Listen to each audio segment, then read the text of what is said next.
guys. So nahulog ang aking ball pen. Sabi ko pa naman ayoko itong mahuhulog. Di ba? Ang bigay pa ito sa akin ng aking madam. Galing ng England. So ano ba yung gagawin ko guys? Gagawa pa ako ng isa pang vlog. Nakagawa ako ng 2 video. Na kahit 10 minutes, 8 minutes, di ba? Yun guys, today is Friday. Mag-4 o'clock na ng hapon dito sa France. This is my last week ng aking vacation. So, nakabakasyon tayo. And, ano ba yung isi-share ko sa inyo? Ulitin ko ulit, no? Kaya natin pinapahaba yung vlog. Doon siya nag-comment kasi na sabi niya, too much talking daw ako. So, pinapahaba ko sadya yung mga video natin, guys. I try my best na gawin itong 8 minutes pataas. Kasi pag 8 minutes pataas, ulitin ko ulit, sinabi ko na ito sa isa kong video. Pag 8 minutes pataas kasi guys, pwede ko siyang lagyan ng ads. So, my purpose ng ating channel is not only to share my experience, but to earn. To have the revenue, guys. So, kung 8 minutes pababa, so hindi ko siya malalagyan ng ads, automatic nilalagyan na yung Google AdSense ng ads. So, binibigay niya lang na ads 1 or 2. Kapag ako ang maglalagay, so I can put as long as I can. 10, 8 na ads yung pwede kong ilagay. So, the more na mayroon akong ads, mas marami akong revenue. So, yun ang goal ko ngayon. Magsisipag na talaga ako, guys, na mag-video ulit. So, yun yung goal kayo kung magkano ulit yung sweldo dito sa Paris. Nagawa ko na ito dati, magkano yung sweldo dito sa France. Nagawa ko na ito dati ng video. Pero, wala pa namang malaking pagbabago about sa salary, no? Kaya nga, di ba? Yung sweldo ang tagal-tagal tumaas. Pero yung mga bilihin, halos every 3 months, sabi ko nga, every 3 months na monitor ko kasi lagi-lagi tayo sa supermarket. Every 3 months, parang tumataas lagi yung mga bilihin, di ba? Yung pagtaas ng 10 cents, 5 cents is malaking bagay, di ba? Na ang pagtaas. So, kung ang isi-share ko sa inyo, yung magkano yung magkukompute ako para isi-share ko sa inyo ng accurate ba. So, ang SMIC dito, yung minimum per hour is 9.82 yung sa akin. Hindi ko alam yung sa iba kasi yun yung nasa kontrata ko, guys. I'm sharing my own experience. Hindi ko alam sa iba kung magkano ang sa kanila, ang sweldo nila. Basta yung sa akin, 9.82 yung sa akin, declare SMIC yun. Yung sobra, dun sa 40 hours ako a week, yung sobra doon, yun yung tinatawag nila na cash na ibinibigay, yung under the table. So, yun. So, kung 9.82 ka, 40 hours per week times 4, usually 160 times 98. Ayan. 1,560 po yung sa aking declare. So, yung 1,560 times 60, yan. Less than 100,000 yung ating basic, no, 'di ba? Basic lang yung guys. Meron pang kasi nga meron pang yung sobra doon kasi magtatrabaho ako minsan ng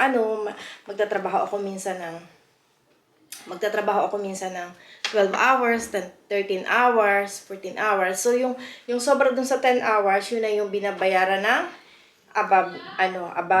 above minimum. So, depende na sa inyo sa usap nyo. Kung 15 o 12, depende. May mga employer talaga na mayaman. So, nagbibigay sila ng 15. Yan. So, kasi nga, may nabasa din ako mga video na nakakalula naman yung sweldo dyan sa France. Kasi nga, kung gusto mo sweldo ka ng, for example, ay 3,000. Di ba? Kasi mayroon ako napanood din na isang interview. 3,000, which is totoo naman talaga, guys. Kikita ka ng 3,000 euro dito. Kung masipag ka. Kaya lang yung 3,000 euro mo, monthly mo, na yun, Monday to Sunday na siguro yung trabaho mo, hindi ka na mahinga. Lang yan, siguro mga tulog mo yan, mga 6 hours lang. Ganyan. So, 3,000 mo times 60, may 180 ka o 200,000 ka monthly, di ba?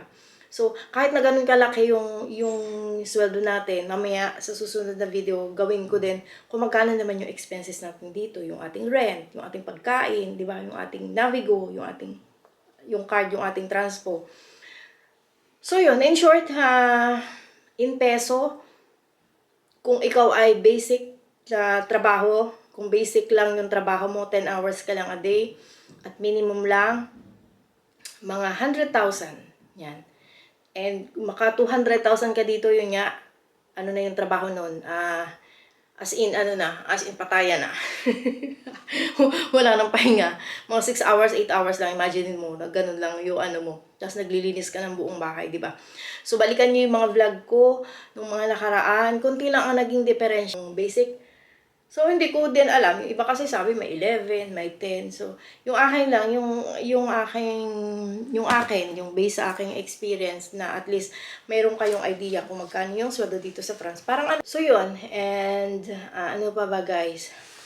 So, yun lang. Nakatatlo na tayo ng vlog. Maraming salamat muli sa inyong suporta, sa inyong walang sawang pagsuporta. And, comment lang kayo guys kung meron kayong gustong malaman, gustong may mga tanong na nag-message naman kayo sa atin sa Facebook page natin. And, yeah, pwede din dito sa YouTube para masagot ko na rin kayo dito. And, gawan natin ng vlog, yung mga tanong nyo, para mayroon tayo uling content. And, yeah, we keep going. Ito may aking pinapanood. Ayan, ganito ako nag-umpisa guys sa pag-YouTube. Meron akong 3 computer nung nasa Hong Kong pa ako. Yung isa nga nun, sumuko na. Kasi ito yung bago, itong dala-dala ko dito. And yan, hindi ko ini-skip yung ads kasi yung ads natin dito is euro yung ibinabayad. Kasi kung saang bansa yung nanonood sa'yo, yun din yung currency na ibabayad sa'yo ni Google AdSense. So, this time, mag-hard work ulit tayo para sa YouTube, para sa goal natin. And, yeah, maraming salamat kung patuloy niyo akong susuportahan sa ating channel para sa ating goal, sa ating learning center. And, yeah, we keep going guys. And, yun nga, maraming salamat. Sana i-inspire kayo na umaga. Mas mamotivate tayo ulit. Kasi noon dati ang sipag-sipag ko. Ngayon yung pag napapagod ka kasi, tapos parang nawawalan ka na ng gana.